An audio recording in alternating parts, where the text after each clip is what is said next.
What's happening, y'all? Pretty sure I just had my biggest sales day ever as far as gross sales. We talk about a lot about like make your money when you buy, but like that's like mostly true. But what's also true is that you actually have to sell this stuff. And so if you just bought stuff, it goes without saying, you got to actually sell it. So anyway, what's happened over the last month with the shutdowns, with the unlocking, is that I've sold more on a dollar value every day than I've spent in new phones. But I haven't, because I'm making a profit on those phones. What's up, Carlos? Oh, dude, hey, sorry, man. I'll message you back when I get done with this, Carlos. What's up, man? So let's say I'm spending $5,000 a day on phones, which is sometimes it's more and sometimes it's a lot less. But let's just give you an example. And let's say I'm selling $6,000 a day in phones. So I'm taking in $1,000 extra on top of what I'm spending on new phones. But that's still, even with selling $6,000 in new phones, that leaves me with, let's say, 10 phones. And so the next day I do the same thing. So then I got 20 phones and 30 phones and 50 phones and 60 phones.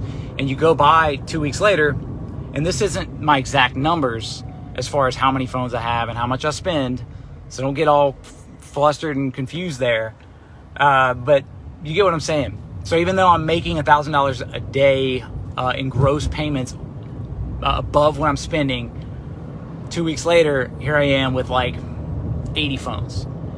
And I'm doing the math and I'm like, wow, okay, I've got, so I don't know, $25,000 in phones, which is way more than you should have. If you're wanting to sell them, that's way more than you should have.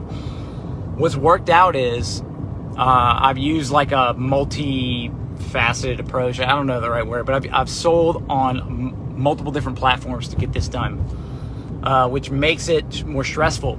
It makes it harder. But one of my big wins from the day is I pulled the guy off from eBay. And this guy was buying phone after phone from me, and he was good. He never complained.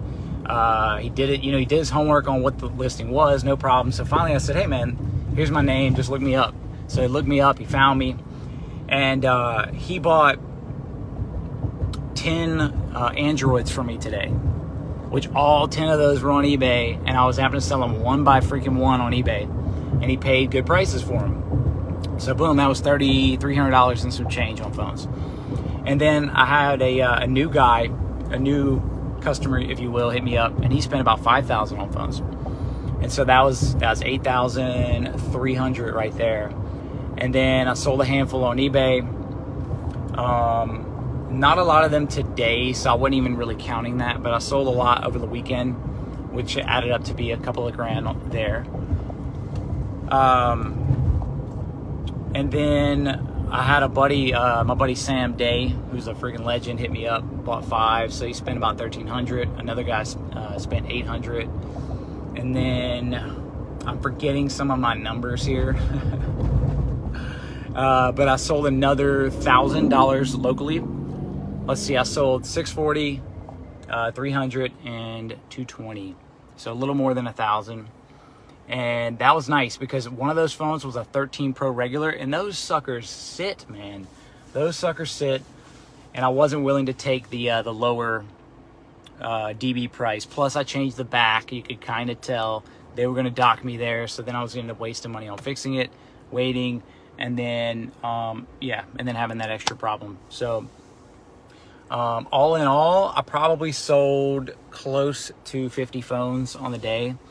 And there's probably another buy that I'm not even thinking of, but it feels good, man. It feels good. I've still got a little bit left, and I formed a relationship with a local store, and I'm taking them by to have them look at my stock and see what they want. So maybe I'm going to sell even more right there, and then have an ongoing buyer there. So the key in this market is like, diversify yourself, have lots of different people that can buy from you, and just make sure that you're offering low prices anyway. So for example, I'm offering $300 on 13 regulars, and then I'm selling those for about $450. sometimes a little bit more. Pros are the least viable. Yeah. Pros, like, no one wants them, even though that makes the world dumb, because that's what I use, and it's way better experience in my opinion. You can actually fit the dang thing in your pocket, unless you got, all y'all must be walking around with Jinkos carrying these massive phones. And I just see it as like, I don't know. To me, it's like brainwashing works. And I know where brainwashing works, because most people buy a 13 Pro Max, because y'all damn sure don't need a phone even close to that big. Hell, 10 years ago, 3.5 inches on on original iPhone, and people thought that was the biggest thing in the world. So anyway, yeah, I did this by spreading it around. In a way, I don't want to buy too many phones, but I'm willing to buy them if the prices are amazing. So I ended up buying a 13 Pro Max, Verizon today, and I think there's one more that I gotta get bought, but I think there's another phone that I'm selling. So I'm trying to go as deep in the sell more than I spend as possible this week, so I can clear some capital out. Trying to buy some land, y'all. Trying to buy some land. Anyway, if y'all need any help, let me know. I just want to break down some of that process and thought process for you. I don't even know if that helps, but if it does, cool. And if not, there'll be more videos coming. Later, guys.